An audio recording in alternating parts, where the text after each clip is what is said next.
خرچہ ہے، یہ آسان تھوڑی ہے. اللہ اتنا خرچہ ہے کہ ابھی غش لگ جائے گا آپ کو، اس کا اتنا خرچہ ہے. یہ پیسے ہیں نا، یہ گھول کے پیتا ہے. اور 2-2 4-4 5-5 10-10 روپے والی نوٹ ہے نہیں، یہ 5-5 ہزار والی نوٹیں گھول کے پیتا ہے. یہ ابھی میں تھوڑا بول رہا ہوں نا، اس میں کتنے ہزار روپے چڑھ رہے ہیں یوں سمجھ. تو یہ کروڑوں روپے لوگ دے رہے ہیں، مسلمان دے رہے ہیں، اسلامی بھائی دے رہے ہیں، آپ کے دعوت اسلامی والے دے رہے ہیں، آپ دے رہے ہیں. میں نہیں دے رہا، نہ میں دے رہا ہوں نہ لے رہا ہوں. الحمدللہ یہ دعوت اسلامی کی برکت ہے کہ کوئی مبلغ ہم سے تنخواہ لیتا ہی نہیں. تنخواہ مانگے گا کیسے؟ دعوت اسلامی والا جو ٹھہرا. تو یہ تو ہمارے خرچے بچے میں، لیکن بہرحال اس میں بہت بڑا عملہ ہے، اور اس کی لائسنس، اس کی فیسیں، اس کے بہت کچھ اس کے مسائل ہوتے ہیں. تو اس پہ خرچہ بہت ہے. الحمدللہ خرچہ پورا ہو رہا، ہم اشتہار نہیں دے رہے. یہ کمپنیوں کے تجارتی اور کوئی ہمارا ارادہ بھی نہیں ہے. جب تک آپ دیتے رہیں گے پیسے، ہم انشاءاللہ چلاتے رہیں گے. پھر بعد میں سوچی جائے گی. ابھی تو کوئی ہمارا ذہن نہیں اس میں اشتہارات دینے کا. یہ پیسے دینے والوں کو بھی ثواب ملے گا انشاءاللہ. کیسا ثواب ملے گا؟ ان کی نسلوں کا بیڑا پار ہوگا انشاءاللہ. مدنی چینل کے لیے جو ساتھ دے عطار کا، مدنی چینل کے لیے جو ساتھ دے عطار کا، مدنی چینل کے لیے جو ساتھ دے عطار کا، اس پہ ہو رحمت خدا کی اور کرم سرکار کا، اس پہ ہو رحمت خدا کی اور کرم سرکار. کیونکہ مدنی چینل لایا ہے گھر گھر میں سنت کی بہار. مدنی چینل لایا ہے گھر گھر میں سنت کی بہار. مدنی چینل لائے گا گھر گھر میں سنت کی بہار. مدنی چینل لائے گا گھر گھر میں سنت کی بہار. مدنی چینل سے ہمیں کیوں والہانہ ہو نہ پیار. مدنی چینل سے ہمیں کیوں والہانہ ہو نہ پیار. وہ آپ نے لایا ہے، یہ تو ہماری منزل ہی لایا ہے، تو پھر مدنی چینل بند کرنا پڑے گا. لائے گا انشاءاللہ. ابھی یہ خوش فہمی نہیں ہونی چاہیے کہ ہم نے گھر گھر مدنی باہر لا دی. ابھی تو شروعات ہے. شیطان جو پیچھے لگا ہوا ہے اس وقت، اگرچہ واقعی مدنی چینل بہت گھروں میں چل رہا ہے، گھر گھر سے آوازیں بتاتے آ رہی ہیں، اور اس وقت شاید مبالغہ نہ ہو کہ لاکھوں مسلمان مدنی چینل میں بیٹھے ہوئے سن رہے ہوں گے یہ میری آوازیں اور یہ اشعار اور یہ آپ کے نظارے سب کے کر رہے ہوں گے. لاکھوں افراد کہاں کہاں دنیا کے ممالک میں. رمضان کا مہینہ ہے الحمدللہ، لیکن رمضان کے بعد ظاہر ہے کہ وہ ابلیس آزاد ہو جائے گا. یہ کان پکڑے گا نہیں، ہاتھ پکڑے گا.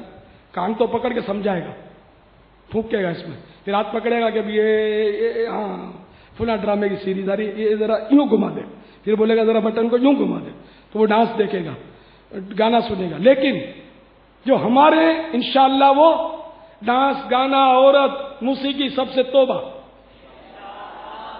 ہم بھلے اللہ اور رسول کا ذکر بھلا، اور اللہ اور رسول کا صحیح معنوں میں ذکر سنائے گا مدنی چینل انشاءاللہ. بابا یہ تو بات سمجھ میں آنے والی ہے کہ دعوت اسلامی کے ماحول سے وابستہ ہو کر ایک تعداد ہے جس نے ٹی وی دیکھنا ہی چھوڑ دیا تھا. جی. اب جبکہ بالفرض ان کی توجہ ٹی وی کی طرف جائے گی بھی، تو یہ کیسے ہو سکتا ہے کہ وہ ایسے سلسلے دیکھیں جن سلسلوں میں ان کی دنیا اور آخرت دونوں برباد ہوتی ہو.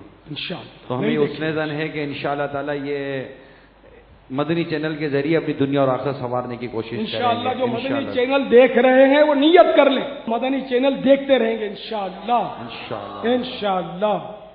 اور دوسروں کو بھی جو ابھی تک نہیں دیکھ رہے ان کو بھی ترغیب دلا کر ثواب دارین حاصل کریں اور مسلمانوں کو ترغیب دیں، سامعین بھی ترغیب دیں، ناظرین بھی ترغیب دیں کہ مدنی چینل دیکھا کرو، مدنی چینل دیکھا کرو، مدنی چینل دیکھا کرو، اس کا وظیفہ کر لیں، انہیں سب کو بولتے رہیں تو انشاءاللہ آپ کے لیے ثواب کا ڈھیر اور ڈھیر لگ جائے گا۔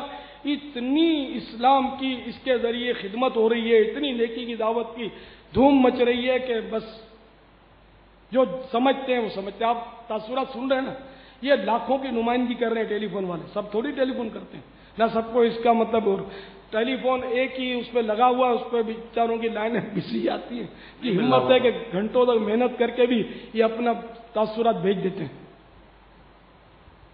بیرون ملک والے بابا کافی وہ کر رہے تو ان کے لیے اب نئی لائن نہیں لگا لی، بیرون ملک والوں کے کب لیے لگائی؟ 2 دن ہوئے، ہاں بس 2 دن ہوئے ان لگائی، کا نمبر ان کو پہنچ گیا ہے بیرون ملک والوں کو۔ تو جب بھی ہند کا وہ کل کا جب بھی ابھی تازہ جی بابا، یہ ورنہ وہ کیا بات ہے مجھے نہیں مل رہا تھا یہ نہیں، آہستہ آہستہ انشاءاللہ لائنیں تو بڑھانی ہوگی ہمیں انشاءاللہ۔ یعنی اگر شریعت کے دائرے میں رہتے ہوئے علماء اہل سنت اور مفتیان کرام کی جیسا اپنے ہماری تربیت فرمائی رہتے ہوئے اگر اس طرح کوئی مطلب کہ سوچ میں تبدیلی آ جاتی ہے تو اس پر مطلب خواہ کی بات نہیں کرنی چاہیے۔ نہ سوچ میں تبدیلی تو آتی ہے نا، کہ مطلب یہ کہ یہ ایک تھوڑی اس کی ہزاروں مثالیں اپنے کو مل سکتی ہیں۔ مطلب جیسے کہ ابھی وہ میں آپ کو الکوہل والی دوا، جیسے جی الکوہل والی دوا اعلیٰ حضرت نے حرام اس کو لکھا ہے، الکوہل شراب، واقعی شراب فیملی سے اس کا تعلق ہے، لیکن یہ وہ آرٹیفیشل شراب اس کو نام دے دیجیے آپ، کہ اصل شراب جو خمر جو قرآن شریف میں نا اس کی تعریف میں اور الکوہل کی مطلب ہے کہ نسخے میں فرق ہے۔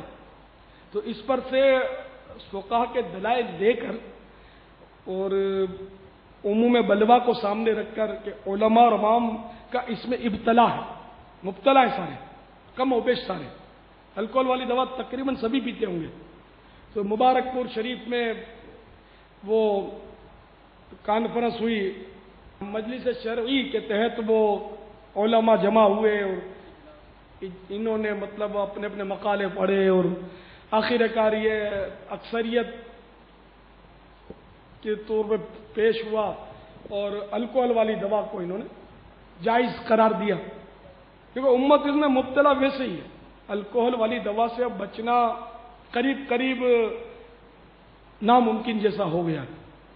ہر دوا میں تو انگریزی دوا جتنی بھی الکوہل، پہلے یہ حکمت کا زور تھا، لوگ حکمت کی طرف مائل بھی تھے، حکیم بھی بہت ماہر ہوا کرتے تھے، اب اس میں فرق ہو گیا۔ اور حکمت کی دوائیں بھی تمام کی تمام دوائیں پاک نہیں ہوتی، اس میں بھی جانور کے اجزاء، وہ سانپوں کا زہر، شہد کی مکھیاں، تو ریگ ماہی، ایک وہ جانور تو میں نے خود حکیم کی دکان پر دیکھا ہے، میں نے وہ دوائیں جو دیسی دواؤں کی دکانیں ہوتی ہیں نا، پہلے جب میں تیل بناتا تھا وہ جڑی بوٹیوں کا، پھر شیشیاں بھر کے بیچتا تھا، گھر میں ہم گرم کرتے تھے اس کو اور وہ بال نہ جھڑے اس کے لیے پہلے بیچتا تھا، تو میں لینے جاتا تھا تو میں نے خود اپنی آنکھوں سے دیکھا کہ وہ بوتل جو ہوتی ہے نا جار کانچ کی، اس میں وہ ریگ ماہی نے کہ 4 پیر والا ایک مطلب حشرات الارض میں سے جو حرام ہے شرعن اس کا کھانا، وہ میں نے خود دیکھا ہے کہ وہ وزن سے وہ بھی بکتا تھا اور لوگ لے جاتے جو دوائیں بناتے ہیں۔ تو اس طرح کی چیزیں ہی ڈالی جاتی ہیں، نہیں کہ بھی ڈالی جاتی ہیں، طرح طرح کی چیزیں اس میں حکمت کی دواؤں میں بھی ہوتی ہیں۔ تو اس لیے میں تو حکمت کی دوا کوئی کھانی ہوتی ہے تو حتی الامکان کوشش کرتا ہوں کہ معلومات کروں کہ اس میں کوئی ایسا حرام جز تو نہیں اس دوا میں، تو بچنا بہرحال یہ کہ اب ہر دوا میں نہیں ہوتی، اس لیے حکیم کی دوا کو میں حرام نہیں کہہ رہا، ہر دوا میں نہیں ہوتی، مگر بعض دواؤں میں یا کئی دواؤں میں یہ ہوتی بھی ہے ایسی چیزیں، اور یہ انگریز دواؤں میں تقریباً الکوہل ہوتی ہے، تقریباً لکھتے نہ ہو، تقریباً اس کو دیر پا رکھنے کے لیے بھی غالباً الکوہل ڈالا جاتا ہے۔ اسپرٹ سے بچنا بھی تقریباً ناممکن ہو گیا، تو اس لیے مطلب یہ کہ ہمارے مبارک پور شریف کے اندر جو جمع ہوئے تھے ہند کے مختلف مقامات سے علماء، انہوں نے اس کو الکوہل والی دوا کو جائز قرار دیا، تو یہ امت پر بہت آسانی کی۔ تو اب یہ کوئی اس کو پکڑ کے رکھے کہ بھائی اعلیٰ حضرت نے اس کو حرام لکھا، تو اعلیٰ حضرت کا ایک جزیہ اور بھی تو لیا ہے انہوں نے، جس میں کہ رنگ کی پڑیا میں اسپرٹ ہونے کے باوجود، فضائل میں نے بھی پڑھا کہ رنگ کی پڑیا جس میں اسپرٹ ہے، مفہوم یہی ہے وہ عبارت کا، اسپرٹ والی رنگ کی پڑیا